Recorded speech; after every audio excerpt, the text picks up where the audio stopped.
Bing bongy bong, bing bongy bong. Welcome to Bud Mouse. This is Joe, the bearded historian. He'll tell you an interesting history. Be careful of his soldiers, they can be brats.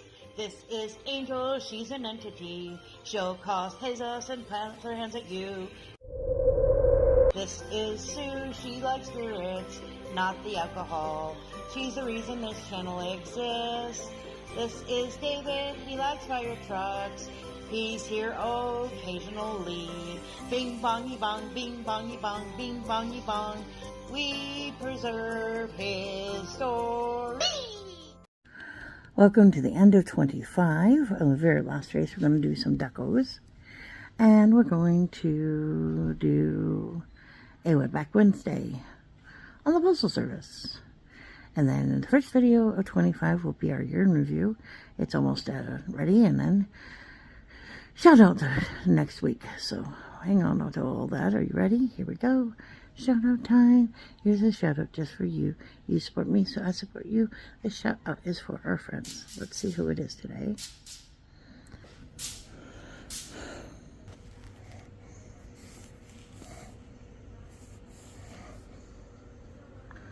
Okay. We got Cable, we got Steve, and Tina, Dave and Mercy.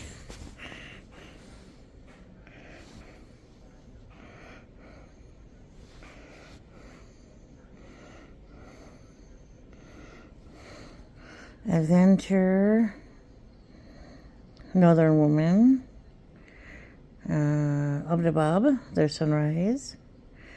There's Stats, there's Nature, A&M, Hillbillies, New, Sarah, Love and Live, Nutpadcast, Gina, Capina, Jason, Sarah, Stony, 5Can, Reverend, Trainer, Crazy Train, Resin, Liza, Kylie, Super Dave. It's going to be Super Dave. Alright, so we got Super Dave here. Is networking, humanitarian activist, learn, listen, talk, current events. So we've got earthquake here in the last few days. Recall of some over-the-counter medications. Oh my goodness. We got some shorts, which are like little locations. And then some lies. Blessings, morning run, travel. So, check them out. It's at 12K. Like, share, comment, and enjoy the video. Alright, let's try this. Round 2. From the bearded historian point of view, nothing ever goes according to plan, and things go simple. Heaven forbid. How dare you? I know. Now, the big thing to take into consideration today, for the date we're using is the 1st of January, but the year is 1913. Now, for those of you who don't quite remember how far back that was, What? This was a year before World War I started. Long time ago. Galaxy far, far, no, Yeah. sorry. Galaxy far, far away. The Millennium Falcon came tearing through. Just kidding. Back then, 53% of the United States was rural. You know, you had your huge cities out on the East Coast. You had, several large cities working their way west. But you still had a lot of this open area, and depending on how many people you had in a given area, you might be able to get a post office for the sending and receiving of letters. Around here in western South Dakota, it was quite the modern convenience to be able to write back to your cousins in New York or in Florida or South Carolina, out, even St. Louis. Hey, we made it. we built the house, we're surviving, send food. Well, now the only problem is, and we kind of discovered this in a couple of our journeys, is that not a lot of packages could be sent via the mail at that time. You had first, second, and third class packages, but it never was anything really big, up to 4 pounds, 5 pounds. They had to wait till this law was enacted that would allow the ability of parcel post, which became available to Americans on January the 1st. Now, the big key off of this, farm families. You think about, in some of our videos when we talk about the Sears Roebuck catalog, Woo! outhouse toilet paper. This is where these companies really started to become great because, rural free delivery became a nationwide success, especially anxious to those, welcoming the new service. Before that, they had a lot of places that had to rely on a private shipper. And places up here, it's kind of crazy some of the things that they've shown of things that had to be delivered via wagon. Pianos, pulpits. Sometimes the bar in the local tavern had to be shipped from out east out to the west. And so a lot of times the shipping was its own, kind of a local benefit to those companies that handled that sort of thing. Around here, I remember they were talking that up in Hettinger, stuff would get shipped up there, and then they would have to somehow get it from the train lines down here into South Dakota. Stage wagons. Same thing worked in the exact opposite way when the rail lines came up from Chadron, came across from Chamberlain, different places. Then they had to, go off on the trails, and they had wagon shipping companies. Now, what wound up happening was that the combination of this rural free delivery and parcel post package service was provided right from the mailbox. Now, the growth was the kind of impressive part of it, because during the first 6 months of operation, approximately 300 million parcels were handled, and the introduction of collect-on-delivery service in July 1st of 1913 only added to this popularity. Popularity of parcel post was evident in postal officials who increased the allowable weight of parcels. In 1913, the maximum weight increased from 11 to 20 pounds for the first and second zones, and soon thereafter it rose again from 20 to 50 pounds. Now, urban dwellers also became a fan of this great service. During roughly the first 5 days, 1,594 out of 1,650 post offices providing city delivery service reported handling over 4 million parcel post packages. That's a lot of mail. That's a lot of packages. Introduction of parcel post created an immediate demand for special packaging suitable for mailing the array of objects and commodities considered as mailable under the system.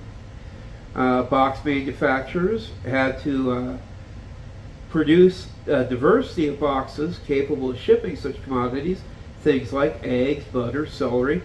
Eggs were a mainstay of parcel post.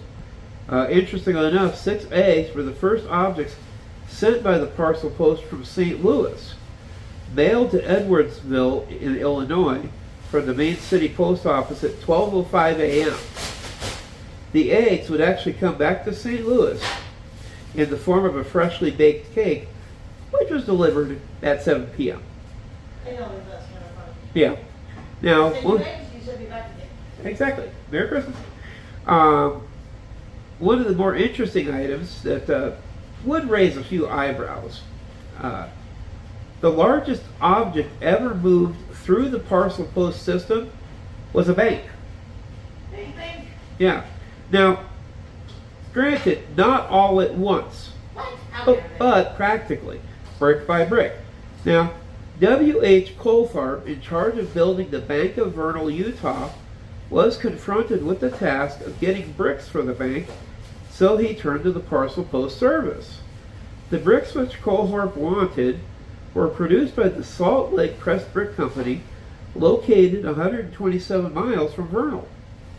Well, instead of paying 4 times the cost of bricks for them to be shipped by wagon freight, Colthart arranged for the bricks to be shipped in 50-pound packages through the parcel post system, a ton at a time.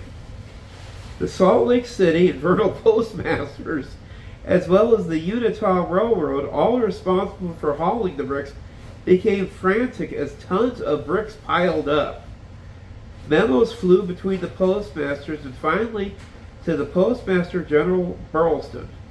Although it was too late to stem the tide of bricks which threatened to overwhelm the tiny post office, Burleson and his staff rewrote the affecting legislation to limit to 200 pounds of total weight of parcel post, which one consignor could send to one consignee in a day.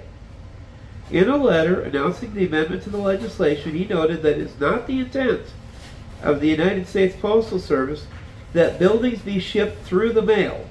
What? How dare they? I know. In the end, all 40 tons of bricks were delivered for Colthorpe's Bank.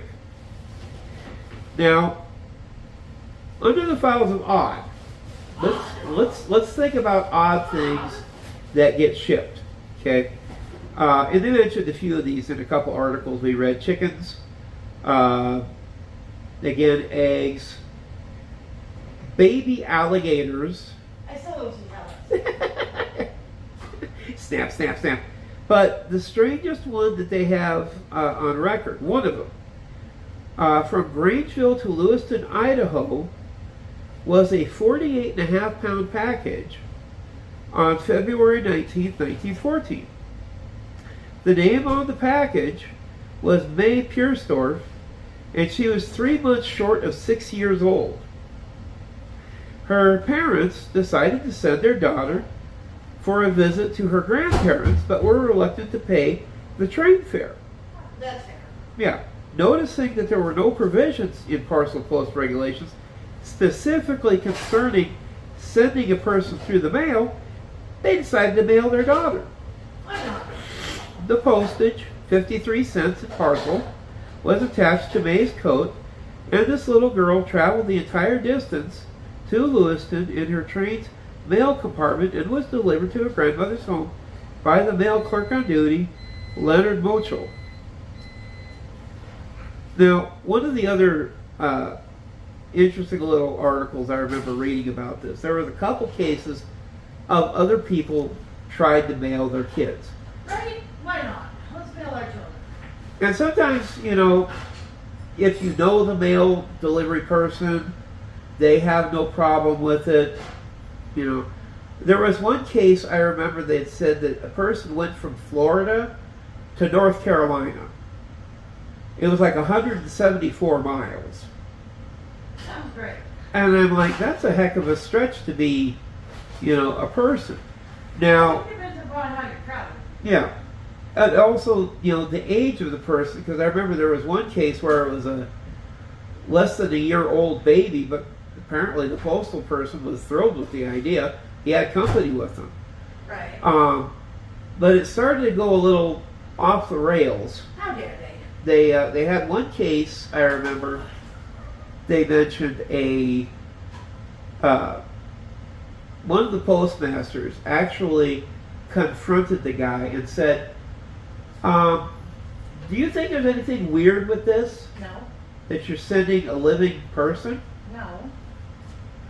And then there was a second one that actually came up, and the postmaster stopped the guy and said, no, we're not, no. The parents cannot label him as a dangerous individual to be mailed. He's not an animal. You know, he's just a kid. You know, please. And he's a dangerous child. Danger child. Snappy child. Now, could be Danger Child. Danger Child. Now, some of the other items that they mentioned, with the history of all this, one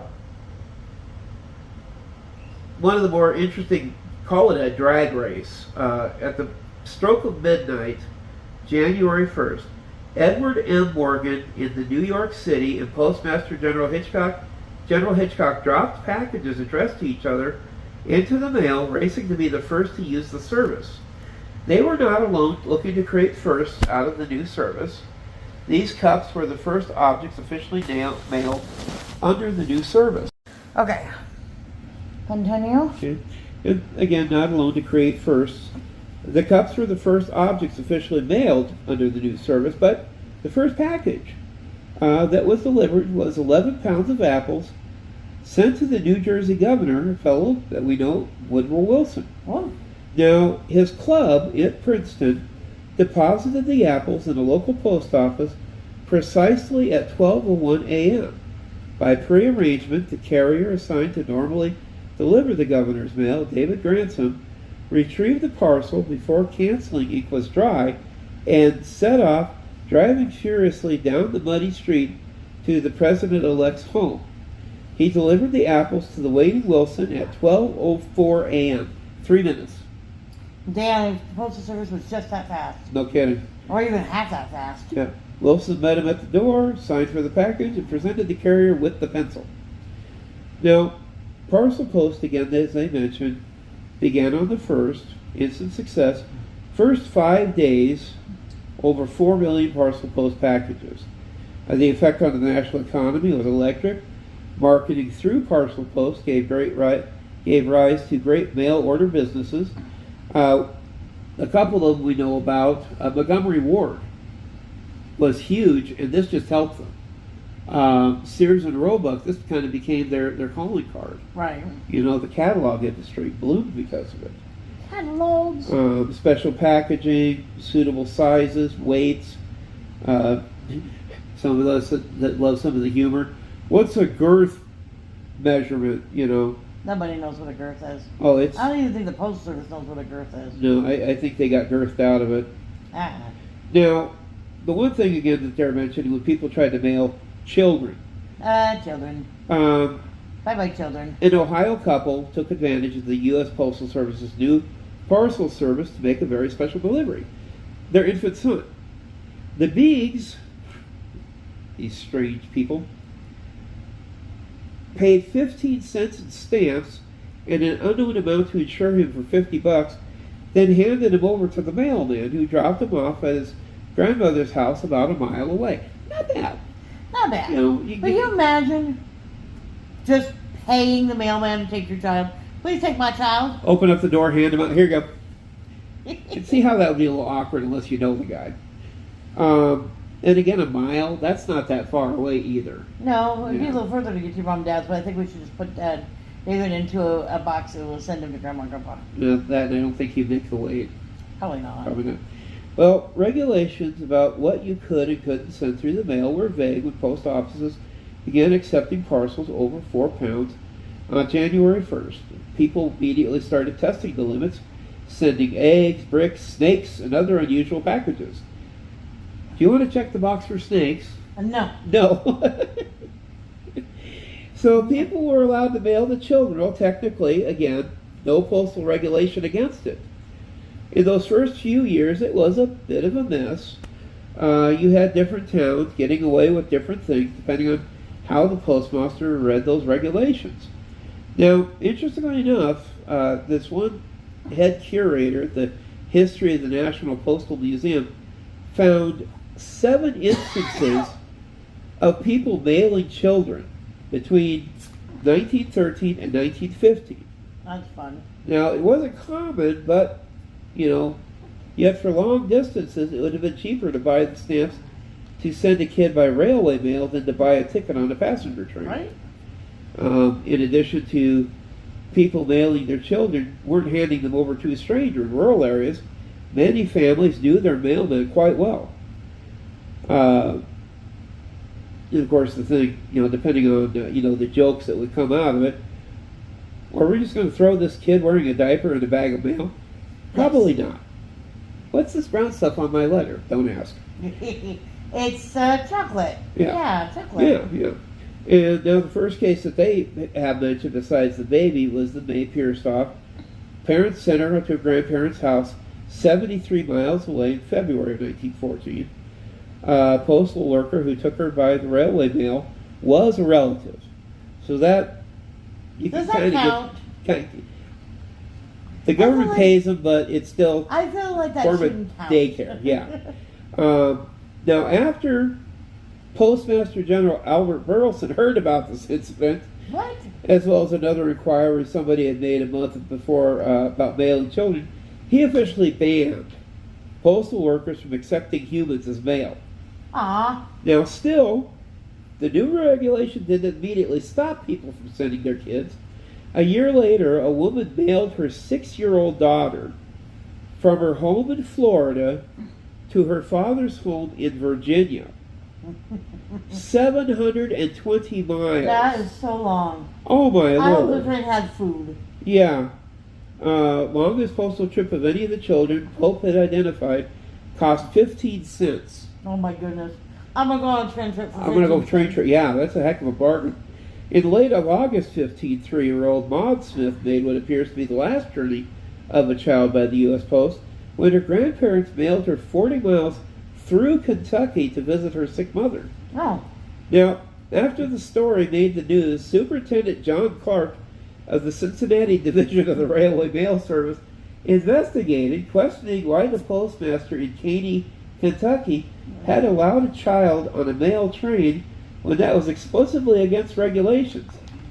I don't know if he lost his job, but he sure had some explaining to do, folks said. I would be curious as to what he said. Yeah. Though Maud seems to be the last successfully mailed child, others would later still try to mail their children. In 1920, First Assistant Postmaster General C. Coons rejected 2 applications to mail children, noting they shouldn't be classified as harmless live animals. But they are technically harmless. Yeah. And they're live. And they're live. Sort of animals. So they're mammals, you know. Maybe they'll get away with being a certain type of life form, I guess. Right? Yep. But yeah, you look at how they worked with the Postal Service. When they originally started, the Universal Postal Union establishment was in 1878. Great Britain had their domestic, colonial, and foreign services. Before 1913, U.S. packages were limited to only 4 pounds, and that forced the rural residents to rely on expensive private express companies. Now, the push for a government service was driven by the national range and the need to connect farmers with wider markets. We were talking about this the other day because when you looked at places, for example, take a place in the middle of nowhere, White Owl, okay? Mm-hmm. If you wanted to send something to Newell, back then, the roads were not, they were mud, especially during the wet seasons. Right. Same deal you'd have going all the way up to Faith. Even if you took some of the back roads, you tried to, by the time you got there, you'd be covered in dirt, dust, mud. Some of your product might be ruined. By simplicity, this parcel post helped the farmers send out their goods. Like the one person said, one of the biggest things to leave St. Louis after this happened was eggs. Because they ship them that way nowadays. Yeah. In fact, I don't think you can send food to the mail anymore. I don't think so. And of course, as evolution occurred, the weight limits increased to 50 pounds quickly and later to 70 pounds in 1931. And of course, in the last century, it evolved even further. Various faster, more specialized packaging, delivery services, priority mail, and parcel select. But the big thing was that, again, 54% of the population at the time was rural communities. Yeah, I just think it's interesting that back then you could do food. Yeah. And now you cannot do food. No. And, you know, they mentioned a partial list of goods advertised under the heading Buy by Parcel Post today. This was from the New York Tribune, article that featured the mailing of items like candy, eggs, butter, shoes, and groceries, the Butter Bandits. Butter Bandits! With a few exceptions, anything weighing under 11 pounds could be mailed. Someone wants what you have, advertising will find them. And so, you know, not only did it help these companies advertise, but it opened up a new market for them. Oh, yeah. Which, you know, for those farmers just starting out, you know, this is a great way to take and get your services out and across the country. But, you know, it's kind of amazing all the different things that they had go across the country in various ways. I can just imagine that they had a fun time. The cardboard companies probably had a field day trying to figure out how we were going to send it. They also had an article that we saw about the different types of stamps that they had to use. Right. But interestingly enough, parcel stamps wound up basically becoming disused because they had a problem sticking to the packages, and the post office finally said, well, we're not going to print any more of these after 6 months. Just use regular stamps. And it worked for both parties, you know. Granted, they're now a collector's item because they're actually kind of cool looking. But, you know, this was our little touch into the history books from 1913.